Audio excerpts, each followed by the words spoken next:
Today we've got Strong Body, Strong Career. We're joined by strength coach Brandon to talk about the importance of prioritizing strength training to make sure you have a long and sustainable career as a massage therapist. I was a massage therapist myself, and I know what it can do to your body to work hard as a massage therapist. So I'm so excited for this one today. He'll also go through how you can keep your body strong. And then just a quick shout out to ClinicSense for making these lunch and learns possible, and a quick overview for anyone who is not familiar with or is interested in ClinicSense for your business. Here is the deal. It is an all-in-one practice management solution, and it is their mission to help you run and grow a successful business. So what makes ClinicSense unique is how super easy it is to use.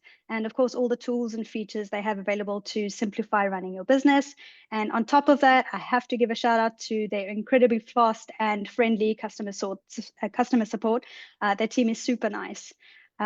Charting is easy, fast, customizable, HIPAA and PIPEDA compliant. Scheduling is simple for you and your clients. Invoicing, payments, and reporting tools help you feel confident about your finances. And the marketing tools help you build and maintain really strong relationships with your clients. And this increases client retention. And it can also help manage your online business reputation with Google reviews. So if you're not a customer and you are intrigued to try it out, give me a shout out in the comments. We do offer a free 14-day trial. All right, on to the business at hand. I'll just go through quickly an agenda of today's call. We'll cover the importance of physical strength in massage therapy, techniques for building and maintaining physical strength, preventing injuries to ensure longevity, and how to integrate your strength training into your routine. And of course, I have the pleasure of introducing our guest speaker. This is Brandon, a strength coach and advocate for strength training as a massage therapist for career longevity. I'll leave the screen up for a minute for anyone who wants to read more about a bit more about you. But Brandon, thank you so much for joining. Welcome. Yeah, no, thank you for having me. Excited to talk about this. It's something I've been thinking about for a while and I'm quite passionate about. So yeah, I'm excited. I've been looking forward to today. Yay, amazing. Thank you so much. I must say, it was so interesting for me when we first met, chatting about your journey of how you came to be a strength coach for massage therapists. So if you wouldn't mind indulging us, taking us through your path, how did you come to be where you are? Yeah, so kind of when I first started out as a massage therapist over 15 years ago, I it was a bit of a slow start. So I ended up getting into personal training as well. And that way I found that like they blended well together. Clients could be referred to either or, and I kind of had say in two parts of their wellness journey, which was definitely beneficial for them. But then as I started to kind of get more into the personal training, more into the strength training, more into the world of that side, I realized how much of a benefit it was for such a physical profession of massage therapy. But it wasn't really until I started, until the pandemic actually, where I took a step back from personal training, more or less completely, because I was mostly in person. And I put everything into massage therapy. And then from there, I ended up, business boomed. I was doing quite well. I was all of a sudden doubling my output every week, I'd say, because there were just more hours to work. And, you know, we always heard in school, like, got to take care of yourself, watch out for burnout, do all the right things the body mechanics do, know how to stack your joints so you're not putting any too much pressure on any given joint. And as much as I thought I was pretty good at all that, I still thought that like, doubling my massages every week would definitely take its toll. But it didn't. It really didn't. I ended up really thriving with it. And what I realized after I'd been, strength coaching for over a decade, there was like, oh wait, hold on. I actually am training myself properly outside of the clinic so that I can handle everything inside the clinic. And then I just started to kind of put my knowledge together and like we were never taught this. We were never taught the basics of strength training. We were never taught anything along those lines. And that's basically what's kind of been my goal since the pandemic is to build something out and to kind of get more knowledge out to massage therapists about strength training and just how important it is, because the whole, 10-year max career, the like body breaking down, all that is a possibility if you're not taking care of yourself, but it doesn't have to be. Amazing. Were you chatting, or did you meet other therapists that you found were struggling more than did it make you realize that people needed more strength training, or how did you feel like you could, yeah, what gave you the inspiration to help more people?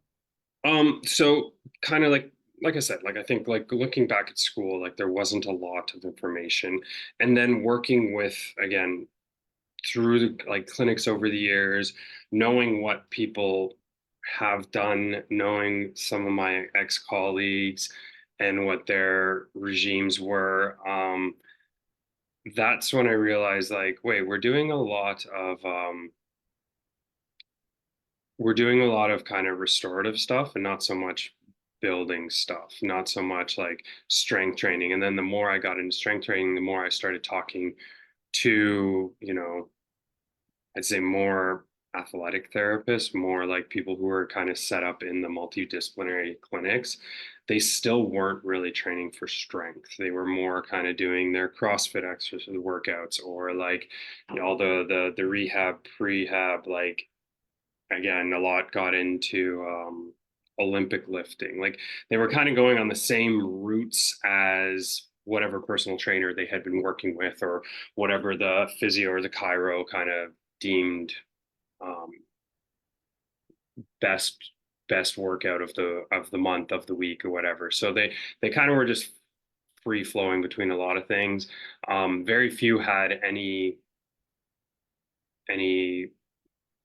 proper strength training background, and that's, I think, goes with like a lot of the population. And that's just when I started to realize not just like the population needs to train to be strong, but it's so much more important for massage therapists.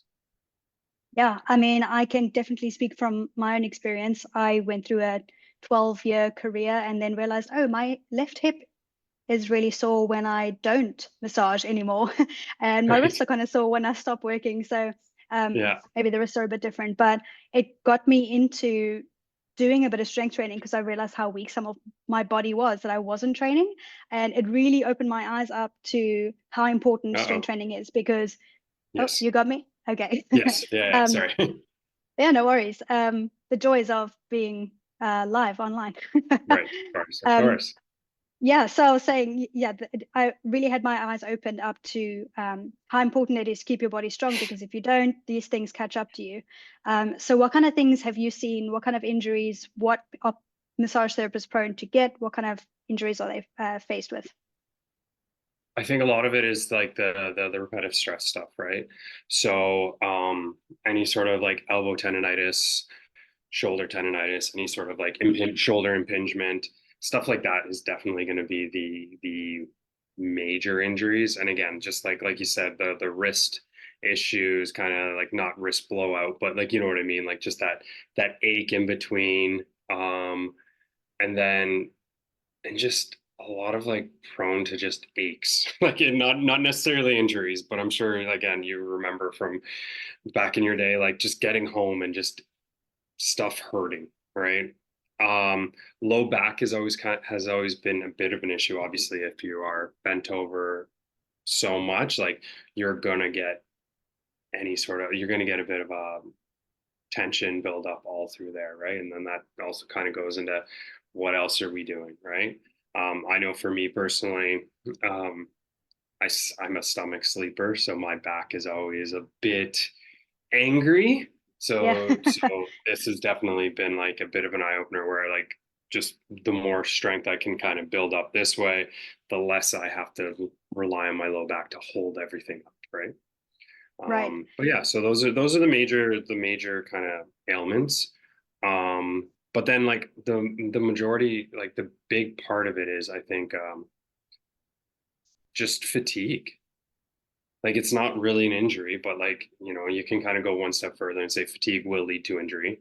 But it's just like being beat up after a shift, like, worrying about taking that extra patient that needs to get in because, well, you've kind of maxed out for the day and you don't want to push yourself, but also you are a therapist and you want to give. So, so it's like those are the main thing I want to combat. Like the injuries kind of come with repetitive stress, but I also just don't want to have people in a position where they could get injured, right? Yeah. Because So injuries, facing, yeah, yeah, go for it. I was just gonna say like injuries will happen. Injuries, no matter how strong you are, no matter what you do, but like the best we can do is like mitigate against them. And again, if we're kind of getting you strong enough and working you hard enough outside the clinic, then when you're in the clinic, ideally we're avoiding all of those little injuries and those little niggling injuries or niggling pains and stuff. So it's preventative too. Yes. Oh, absolutely. Absolutely. And what kind of signs, if people, for someone who is thinking maybe in the beginning of their career, thinking, how can I prevent this? What can I do now? What should I start doing now? Or someone in the middle of the career, what kind of signs should they be looking out for that maybe I should be doing this? Um, I think if you're looking out for signs and you're seeing signs, it might not that it's going to be too late, but like I think you should go in immediately thinking like this is what I need to do. This is kind of as important as brushing your teeth every day. Getting out to the gym, doing stuff for yourself is kind of what needs to happen. You can fake it for a long time, but I really do think like if you're not taking that proactive move, then you're going to be playing catch up. So that's kind of number one is like, but again, um, if you're finding yourself just like really beat up, really exhausted, really like tired after a shift, a week, anything like that, that's like the first precursor to like injury, to like, again, if you're working in a career where you're not quite happy because it's taking such a toll on you, like these are all like little precursors to like, okay, maybe I should do something. I shouldn't just sit back and wait for my body to tell me I'm done massaging, right? But those are, again, any sort of like any aches and pains are going to be normal. So I wouldn't say there's a specific like, oh, if you feel something twinge out of place, but it's more just like that general fatigue. Yeah. That being said, too, is also like I think a question to ask yourself is like, are you working as much as you want to? Right? Are you working as much as you want to, or are you working as much as your body allows you to? So that's if you start asking yourself that question, then that's a whole nother, maybe we should do something to increase that capacity, right? Because I'm not one to say like, you know what, if you're not working 7 hours a day, 5 days a week, you don't have a good career. No, that's not my call to make. If you're happy doing 3 sessions a day, 4 days a week, amazing, perfect, and your body is holding up for that, absolutely. But if you're kind of getting to the point and you're like, okay, well, I want to take more on, I'm just afraid that like, my body's not going to be able to handle it. Let's get you in the gym. Let's get you strong. Let's get the work capacity up so that when you increase your sessions by 5, 6, 10 hours every week, you're not feeling it on the back end.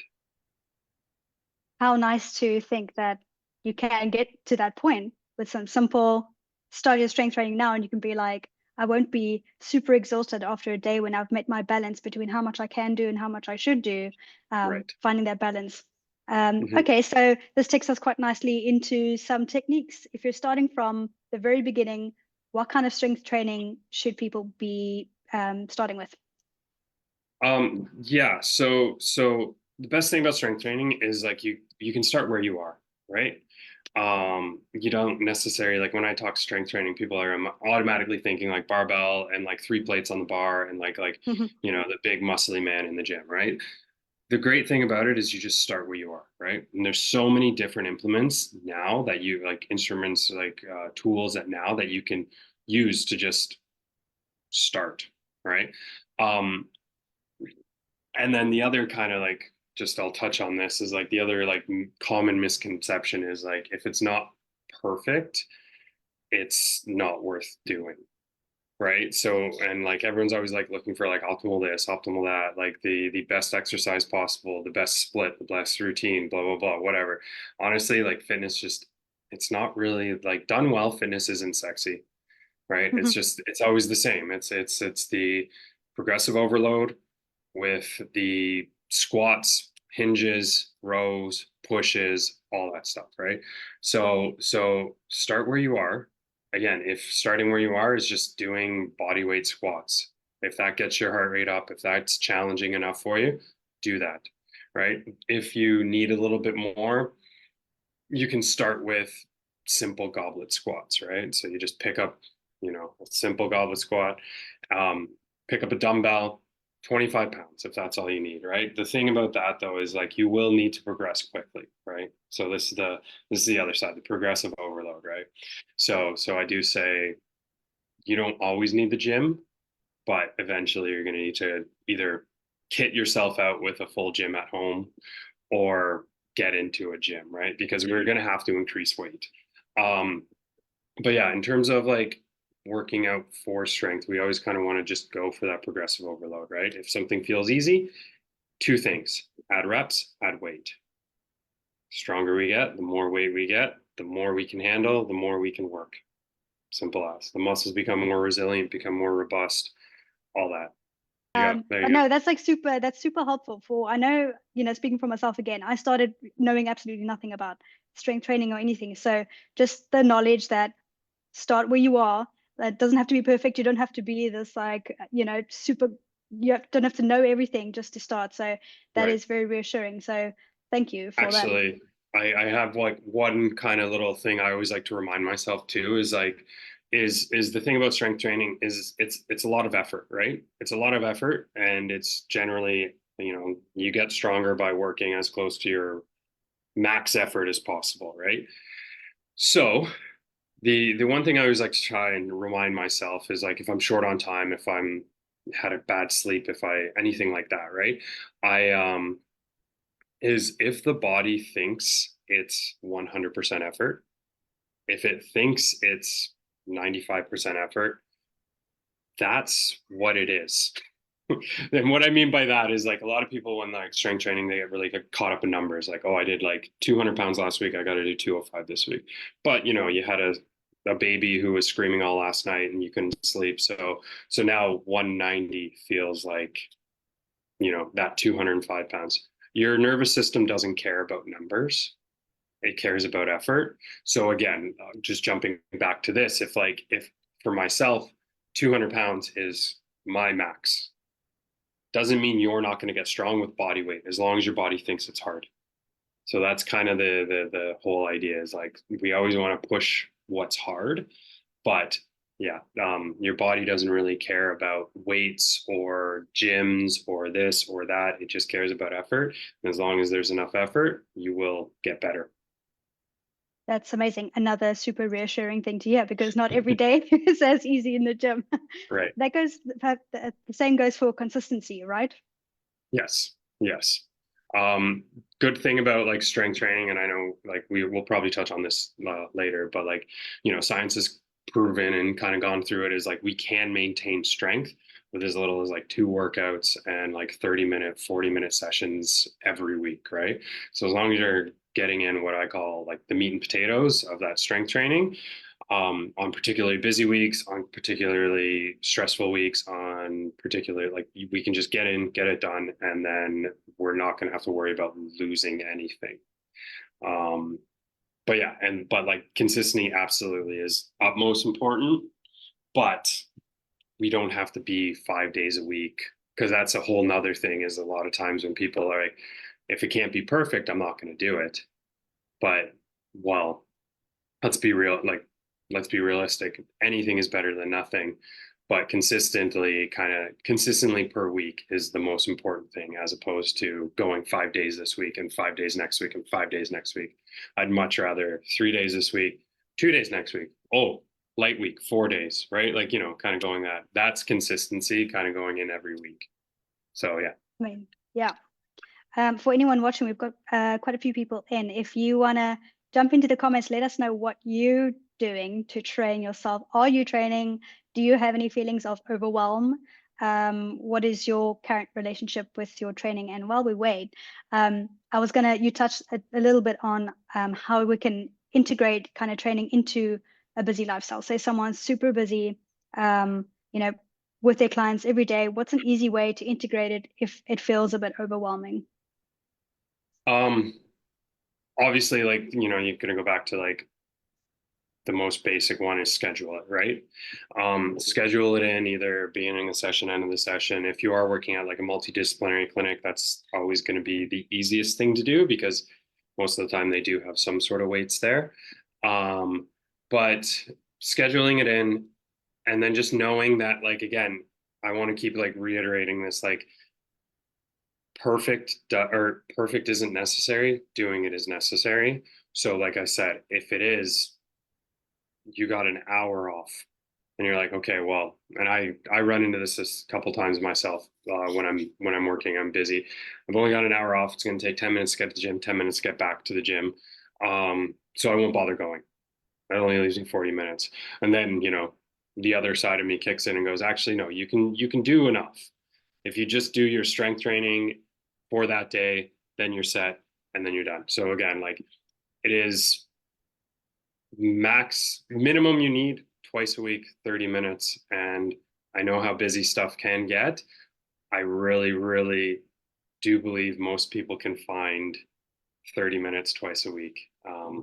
And, with travel time. So let's say 45 minutes every week.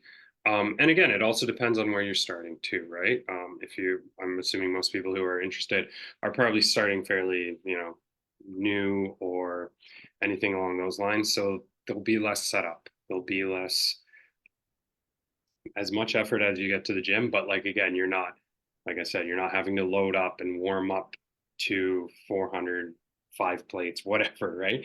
Yeah. Yeah. So again, like, you can get a lot more done, but like, constantly they've been shown that, like, yeah, 30 minutes strength training once, twice a week is enough to maintain.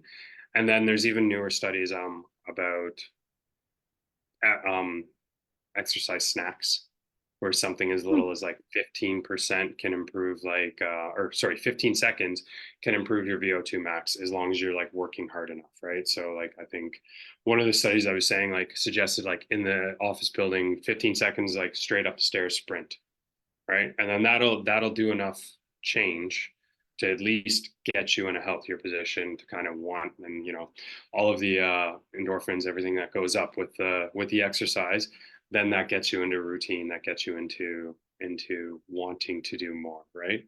But no, honestly, like, look at your week at the beginning of the week, look where the gaps are, schedule it in twice a week though. That's all we need, and then everything else is gravy. So that's kind of what I'm preaching. That's what I kind of want to get most people on board with, is it really isn't, it doesn't need to be that much if you're doing it right. So Twice a week, people. We can do this twice a week.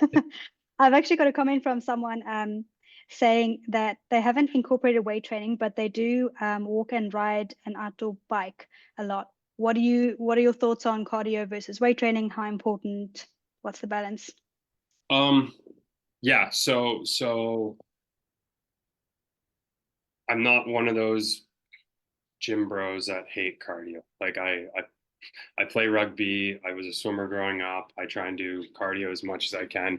But the idea is, like, I recently heard someone quote this, that like, basically, cardio determines how long you live, strength determines how well you live. Right. And so, like, that's great. That's amazing if that's working for you. But again, I'm not going to say anything about anyone's particular lifestyle. I'm just saying strength can make life a little bit better by allowing you, like I said, to take more sessions if you want. To honestly, like, strength's so important for aging. And like, we always kind of don't think about long term, but again, 60 years old, being able to like stand up from the couch, right? If you continually maintain your strength all through that, that's going to be a lot easier for you then than it is now, even if you're not having any issues. And the more you do now, the longer term it will last, right? And the more you get into the habit. Um, but yeah, so cardio is obviously very, very important. And again, it depends on the type of biking you're doing. If you are doing a lot of hill climbs, if you are doing even just like intervals where you're sprinting, that can kind of be brought over into the strength range because of the intensity of it. Um, but two completely different sides of the wellness, health and wellness coin, right? Like you can't you can't get from cardio what you get from strength training, but you can't get from strength training what you get from cardio. So ideally, again, if this is something you're doing a lot, let's replace one bike ride a week with a strength training session. And then that's all you need to do. And like, as long as you're training properly for that strength, one per week, you're doing, and especially if you feel like you are doing enough on the other end, swap one for one, and then you can have like 3 exercises of cardio. That's amazing. You'll probably live longer than all of us. But just know that that one strength training is going to make the cycling easier, work easier, all of that stuff. Let's talk about fear of joint injury. I know I used to work with a therapist that was very nervous to do weight training because of the wrists or the knees. What is your point of view on that? Does strength training prevent joint injury, or yeah, what are your thoughts? Um, Definitely on the side, like it prevents, right? It does help out. Some of the reasoning behind that though is we're not just like looking at strengthening the muscle, right? A lot of times when you're strengthening muscle, that's all anyone ever cares about, but realistically, you're also making the connective tissue more robust, right? A knee that can handle 300 pounds on its back is stronger and better placed than a knee that's never had any weight on its back, right? Or and you know what I mean. Never experienced any kind of weight or strain like that. It just your body will adapt, it will react, and it will, as long as you're doing it properly and safely. And that's always kind of the thing that I like to reiterate with people too is your body will adapt. So as long as you're progressing safely, it will get to the point where you know that knee can handle a 300-pound squat, even though 2 years ago you were struggling with a 50-pound squat. As long as we're going up when we need to go up and when we need to kind of see like um, a progression, then that knee will constantly get better, get stronger as it goes. If we were to go from a 50-pound squat to a 150-pound squat in one go, that's when we're going to work on, that's when we're going to kind of be like, you know, worried about risking damage and all that kind of stuff. But it's very simple. It's like, as long as you're like, everything's maintaining, like range wise, movement patterns, all that, as long as that's maintained, we can increase the weight. And if it's still maintained, it's safe. We're good. Your body will adapt to that new weight. The other thing about strength training too, that a lot of people kind of think, and I think it kind of comes from the bodybuilding side, is strength training's inherently low rep. So you do a lot of that good, robust building, muscle building, tendon building, strengthening with 3 reps, right? Whereas like if you are kind of going bodybuilding route, which whichever way you want to go, that's when you're going to get up into the 10 plus 15 reps, and then that's just wear and tear. That's just when you're going to get the inflammation, the tendonitis, any sort of like repetitive stress stuff, right? So again, there's always the chance we could get injured, but if we do it correctly and smartly and progress safely, your body won't notice. You won't get injured. It will grow according to what it's being asked.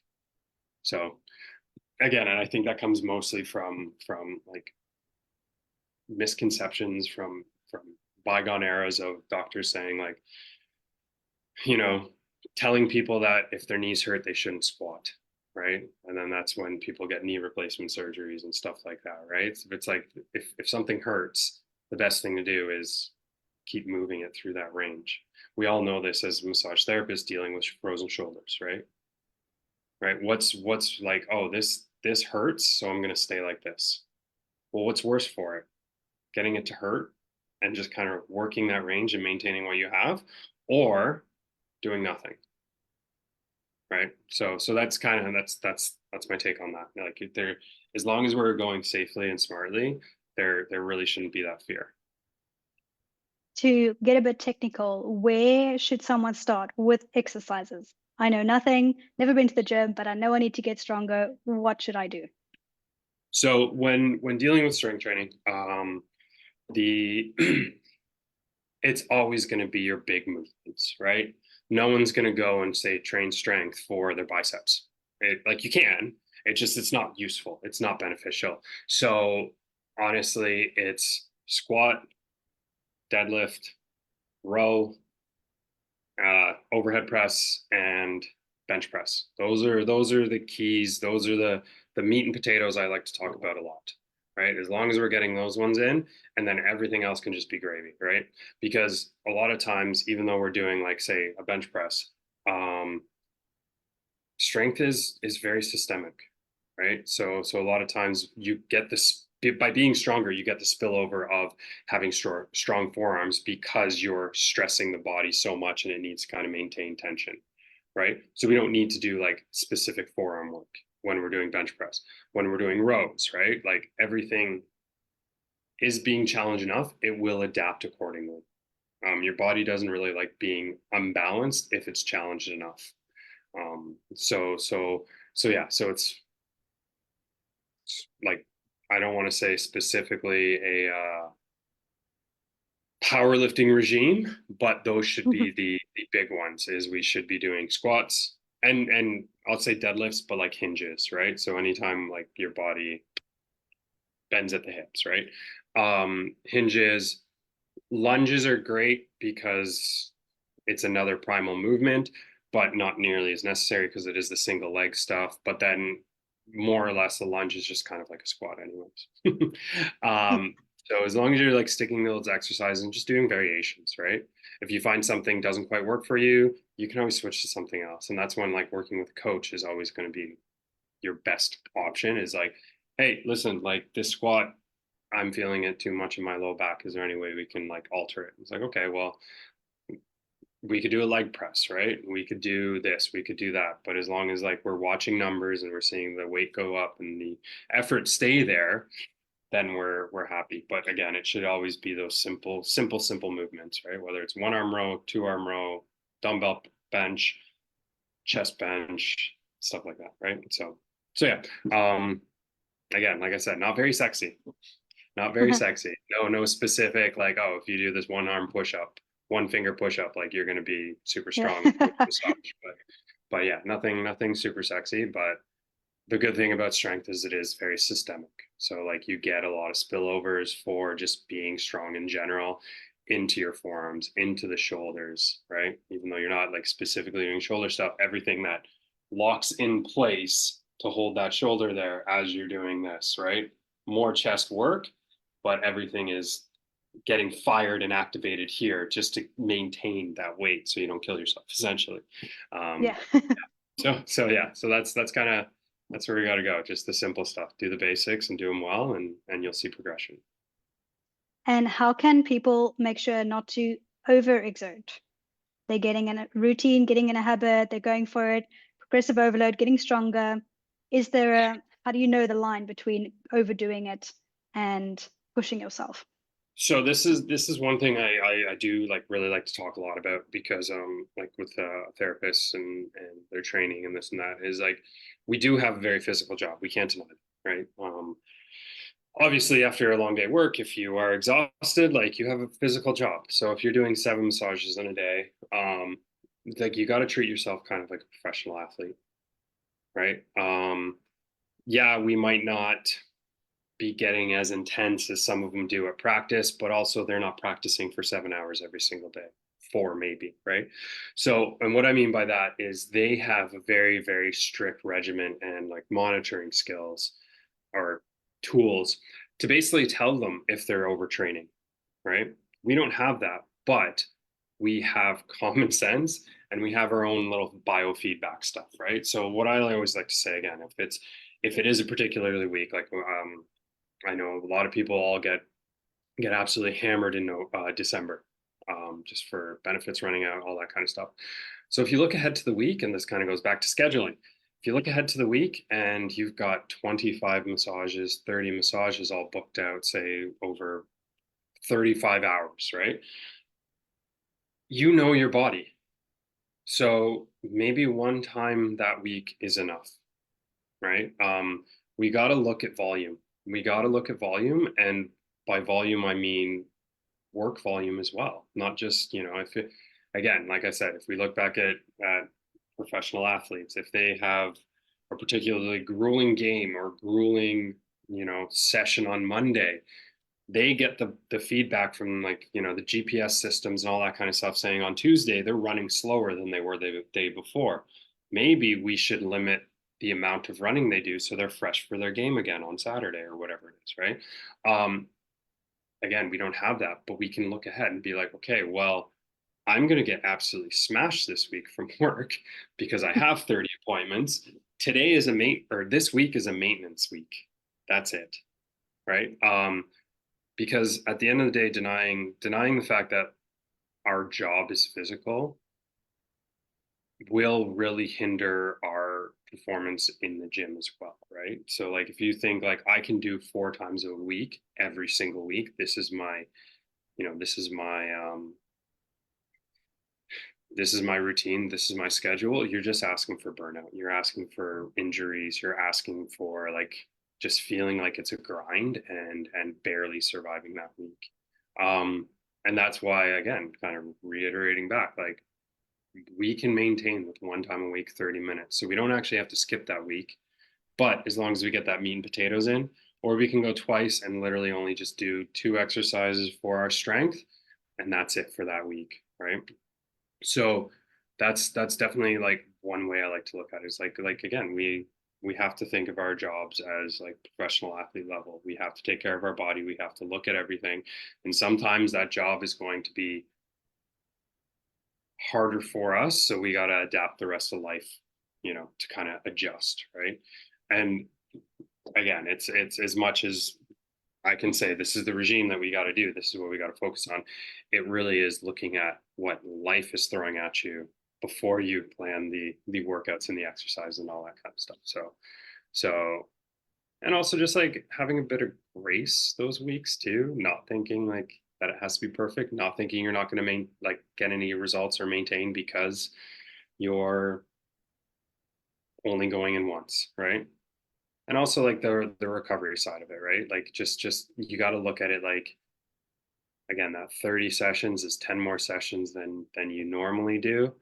All of your resources, if nothing else changes, is going to be to recovering that. So you're not really going to get much recovery and adaptation from the workout anyway. So let's just maintain. So again, it's no like hard cut answer, as most things aren't. But we really got to kind of play it by ear, see what the week throws at us. Or again, if you can kind of see a couple weeks in advance that this is going to be a lighter week or this, that, blah, blah, blah, then you plan accordingly. But always know that you can change the plan and don't beat yourself up for it. That's so good. It makes it more sustainable as well and approachable too. Exactly. Yeah. You kind of touched on recovery. I know you could probably have a whole other webinar about recovery, but how else does recovery look for you, and what do you recommend? How often are we recovering? What should we be doing? I guess nutrition also plays a role, but yeah, what is recovery Yeah. for you and how important is it? Yeah, so recovery, obviously, like wise man once told me, basically you can only adapt and you can only train as hard as you can recover. Because otherwise you're just spinning your tires, you're grinding yourself into the ground and you'll never get out of it, right? So simple things like enough protein is always important, especially when you are weight training, right? And that's just like hands down the minimum. Again, there's a whole bunch of different numbers we can use, but like simple is like 1 gram of protein per kilogram of weight, right? So that's usually a good rule of thumb. Sleep is extremely important for strength training. A lot of strength training is like the neurotransmitters and the motor neurons.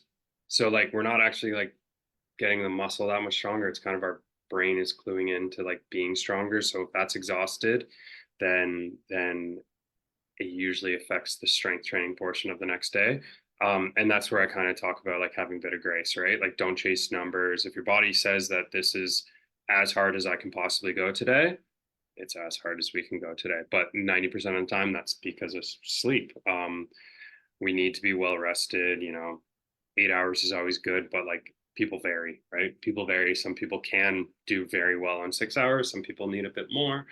Um, but yeah, and then bit unpopular opinion, I guess, but whatever works for you, right? I'm kind of in the I think I've been doing this strength training long enough that I don't need too much self-care outside of it, apart from like just kind of being putting back together a couple times. Mhm. But yeah, whatever works for you to get you back working hard quickly. And again, like so I always like to used to I always do when I do need forearm work, acupuncture always helps with me, right? I do self massage and stuff like that, but sometimes just having someone Mhm. else do it for you is always great. But yeah, like some massage, chiro, all that kind of stuff helps keep me in fighting shape.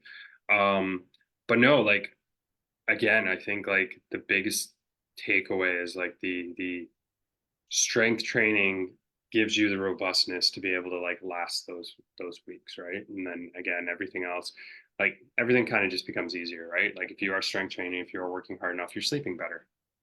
Your neurotransmitters are kind of more in balance and stuff like that. Like all these things are the benefits that help you recover more. So you just got to basically get the supplementation in, or you got to supplement that.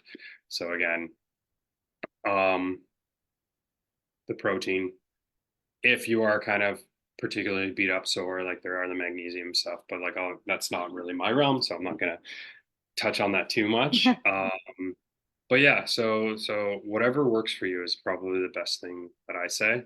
Um, I know a lot of people are like big into the ice baths right now. Not always the best for recovery, especially when we are like training for strength, for muscle development, stuff like that. We do need a bit of that inflammation so that stuff will grow.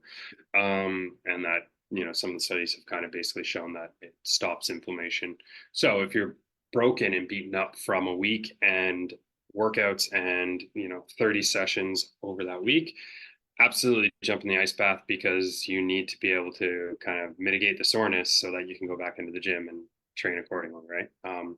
But yeah, honestly, the biggest two are just nutritionally protein and sleep, sleep, sleep, sleep.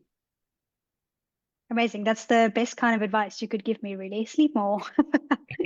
I'll take that Exactly, happily. exactly. Um, are there any kind of, if someone doesn't know where to start, what kind of resources? I know you touched earlier on having a coach. Is there, how strongly would you recommend someone get a coach? What kind of resources can people find to know what to do, where to start? What are your thoughts? Um, This guy. this guy. Yeah, no. So again, um, I absolutely recommend getting a coach. The only thing I would say is like sometimes like if you just kind of go to into either a box gym or find a personal trainer, like you do want someone who has a bit of athletic experience. And I say that simply because or like athlete experience, and I say that because, like I said, like we are kind of professional athletes, so we should treat ourselves accordingly, right? So a lot of time trainers won't get the nuance of training someone who has such a physical job, right? Because even if you are training physical jobs, they're not like endurance physical. Like again, like you want to train, I'm sure like a lot of personal trainers have trained firefighters, right? But they're very much in this amount of time they need to be physical, and then that's all we're training for. Whereas like if you have a trainer who will look at a coach or who looks at your full volume and be like, oh wow, okay, so we actually have 30 sessions this week, right? So again, looking at like someone who has experience working with with athletes, because they'll plan the week based on that athlete's practices, right? So again, if you have one heavy day and he wants you to get you in like Tuesday morning when your long shift is, and he smashes you that day, that might not be a good fit. So you do kind of want to find someone who's familiar with those bit of nuances. I don't know how many trainers out there actually say that they work specifically with massage therapists or like any sort of people in the healthcare industry like that. But yeah, that's definitely something to consider.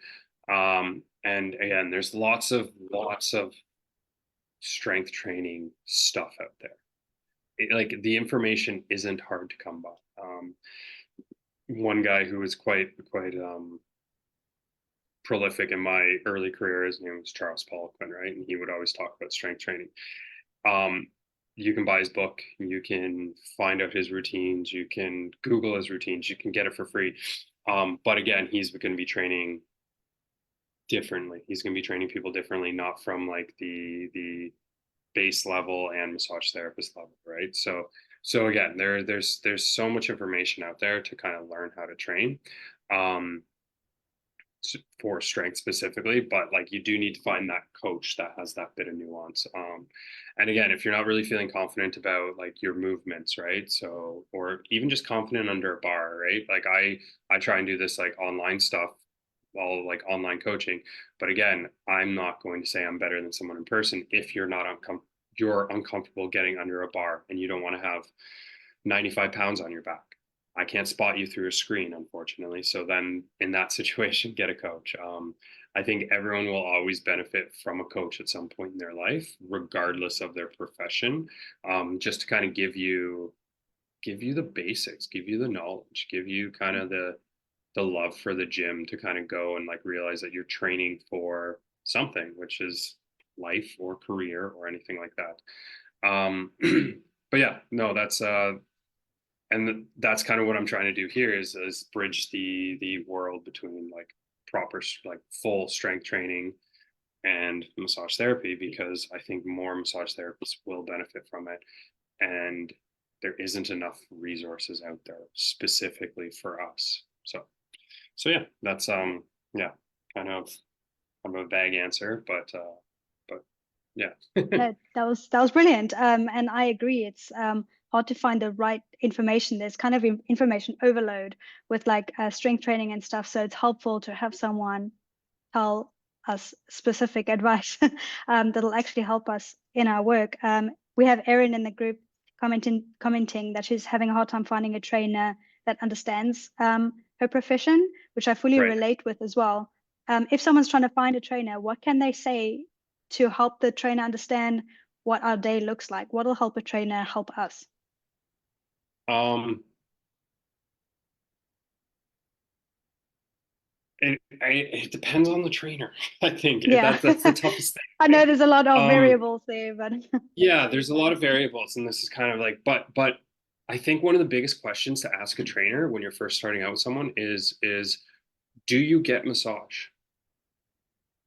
Right? And if they say yes, then like I think there's a lot of respect in the general population for us, when and I'm sure everyone who's listening and everyone who's going to watch this has had a client who's like, oh, you must get exhausted by the end of this. This is like I'm getting tired just feeling you do this, right? And so I think that's the key, is like if you have a trainer that actually gets massages, Hmm. or again, if there sometimes people like to do exchanges, like a session for a session, right? So it's like, come get a session from me, see what I do, and then your trainer brain should be able to extrapolate that for me, right? This is what I do 7 times a day. This is what I do 5 times a day, 30 times a week. So we got to kind of, this is how I want to train. I want to train to be better at this. So I think that's like the rule out question is like, have you ever had a massage before? It's like, Okay, you have. All right. So you know what I do. So this is how, and that's what I want to train for. So I think that's, yeah, that's the roll in, roll out. I think that's the best way to kind of go forward with that. Yeah, brilliant. Erin, I hope that helps next time you're faced with a trainer. We're almost coming up to the top of the hour. If anyone has any questions, please pop them into the comment section. We'll get to it. But before we wrap up, Brandon, there's another one. How do you approach a trainer? I hope I got Oh, that, Carol. If you're um, trying to find a trainer, how do you find one, or how do you approach them? you're watching live, so are you asking like just at a gym or again, it like little context. But at the end of the day, trainers never don't want to be approached. If you're a little like any trainer would, you know, sell sell their soul for a bunch of clients who would literally just walk up to them and say, hey, I want to train with you, right?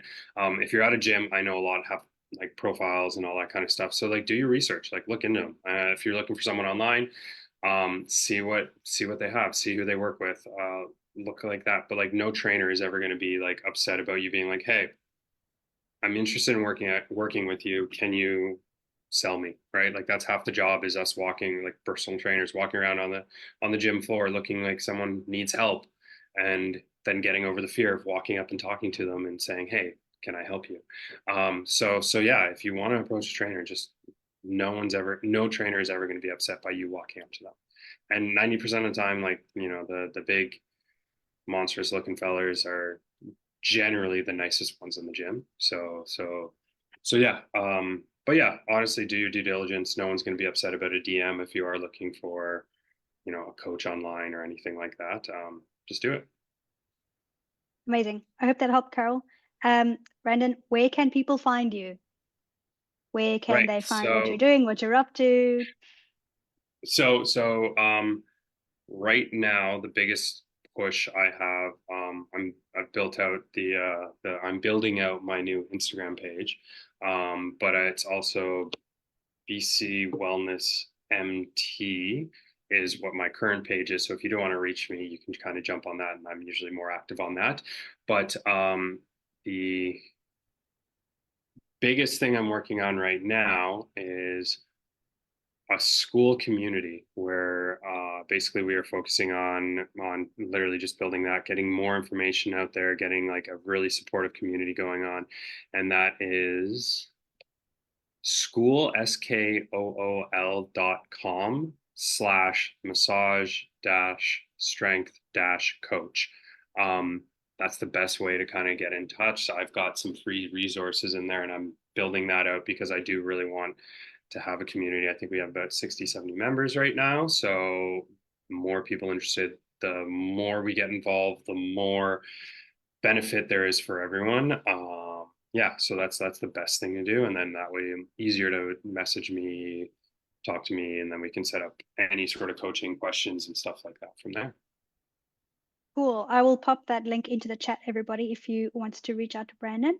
But I will put you on the spot a little bit. My one question I'd like to ask at the end of each chat: if anyone takes away one thing from this chat, if they forget absolutely everything and remember one thing, what is the one thing people should take away from this? Right. Okay. No pressure, no pressure. Honestly, Just the a little. biggest thing I want you to take away from this is if you kind of take control of like your training, there's no reason why we can't work as long and as much as we want to. Far too often people have been kind of sold this idea that like massage therapists have um a lifespan.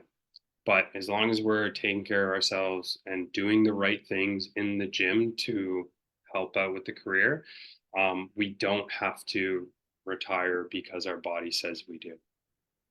So I think that's the most important thing to kind of take away from this, is like we get to decide how much we work, not our muscles and our joints and stuff like that. We do. Amazing. Thank you so much. I No think that's problem. all from anyone in the group. If there's anything else, chuck it in right now, and we'll pass it on to Brandon in case we miss it. But thank you so much. This was so good. It's even given me the motivation I often lack to get into the gym. So thank you so much. There we go. I hope we get to see you again soon in the group. Everyone, Brandon is in the community if you want to ever chat to him. Yeah. But thank you again. We'll see you soon. And thanks everybody for joining and for all your questions. That was awesome. And we'll see you next time. Awesome. Thanks, guys. Appreciate it. Bye. Take care. Bye.